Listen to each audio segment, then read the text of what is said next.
On this feast of the Transfiguration of the Lord, let's take our bearings and navigate our faith together, trusting God to guide our hearts along the journey of everyday life.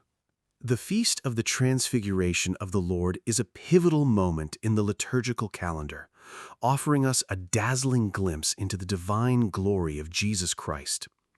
Occurring 40 days before the exaltation of the Holy Cross, this feast serves as a beacon of hope. It reminds us that the suffering and crucifixion Jesus will endure are not the end of the story, but the necessary path to the glorious resurrection. Today's readings invite us into a profound encounter with the majesty of God. From the apocalyptic visions of Daniel to Peter's eyewitness testimony, and finally to the breathtaking revelation on Mount Tabor in the Gospel of Matthew, the Scriptures draw back the veil between heaven and earth. They challenge us to listen closely to the beloved Son and to find courage in His divine light, especially when we face our own moments of darkness. Let us chart the deeper historical and theological waters of today's readings, discovering the timeless truths that anchor our faith. First, let's look at Daniel chapter 7, verses 9 through 10 and 13 through 14, regarding the Son of Man. In apocalyptic literature, visions are rich with symbolic meaning. The Ancient One represents God the Father in His eternal majesty, while the one like a Son of Man arriving on the clouds of heaven points directly to the Messiah. This passage prophesies a divine figure who is given eternal dominion, glory, and kingship over all nations. Jesus later claims this very title, Son of Man, fulfilling Daniel's vision and establishing that His kingdom is not of this world, but everlasting. Next, we have the second letter to Peter, chapter 1, verses 16 through 19, the eyewitness testimony. St. Peter writes to the early Christian community to combat false teachings. He emphatically states that the gospel is not based on cleverly devised myths, but on historical reality. By referencing his experience on the Holy Mountain, Peter validates the Transfiguration as a factual event where he heard the voice of the Father. This prophetic message serves as a lamp shining in a dark place, anchoring our faith in the truth of Christ's divinity. Finally, in Matthew chapter 17, verses 1 through 9, we have the Transfiguration itself. Jesus brings Peter, James, and John up a high mountain, a traditional biblical setting for divine revelation, echoing Mount Sinai. His face shining like the sun and His clothes becoming white as light visibly reveal His divine nature. The appearance of Moses, representing the law, and Elijah, representing the prophets, signifies that Jesus is the fulfillment of the entire Old Testament. The Father's voice from the bright cloud confirms Jesus' identity.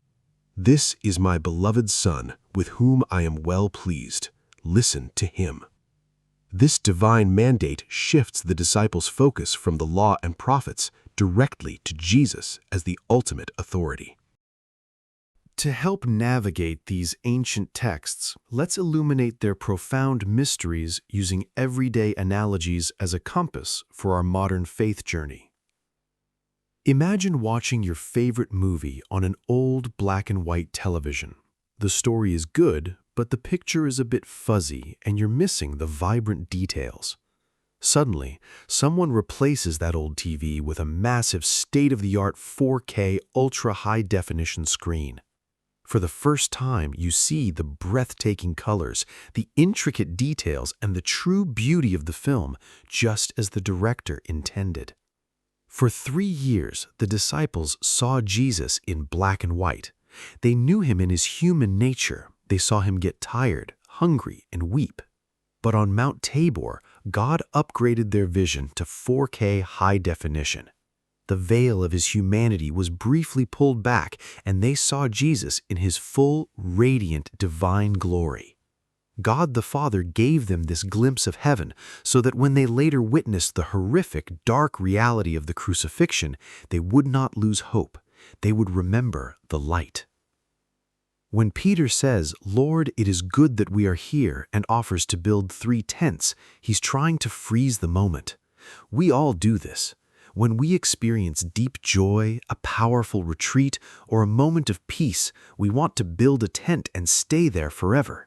But Jesus touches his terrified disciples and says, "Rise and do not be afraid," and then leads them back down the mountain. The Catholic faith teaches us that we cannot stay on the mountaintop forever. We are given moments of spiritual clarity and grace to sustain us as we walk through the ordinary valleys of life, especially when we must carry our own crosses. With our spiritual bearings set, let's chart a clear course of actionable steps to steer our personal, family, and professional lives by the light of today's message. First, in your personal life, God the Father gives us a direct command in the gospel: listen to him. In our noisy world, we listen to podcasts, news, and the opinions of others, but we rarely listen to Jesus. Make a commitment this week to spend 5 minutes of complete silence each day. Put away your phone, sit quietly, and ask Jesus to speak to your heart. Cultivate the habit of listening to the beloved Son before making any decisions. Next, in your family life, the Transfiguration reminds us to look beyond the surface. It's easy to only see the flaws and annoyances in our spouses, children, or parents. Challenge yourself to see your family members with transfigured eyes. Recognize the divine image of God within them. This week, intentionally point out and affirm a beautiful, God-given quality you see in a family member that you usually take for granted. And finally, in your professional life, we will all face our own crucifixions at work, times of extreme stress, failure, unfair criticism, or exhaustion. During these dark moments, remember the light of Tabor. Recall a time when God provided for you, when you felt a sense of purpose, or when you experienced a breakthrough.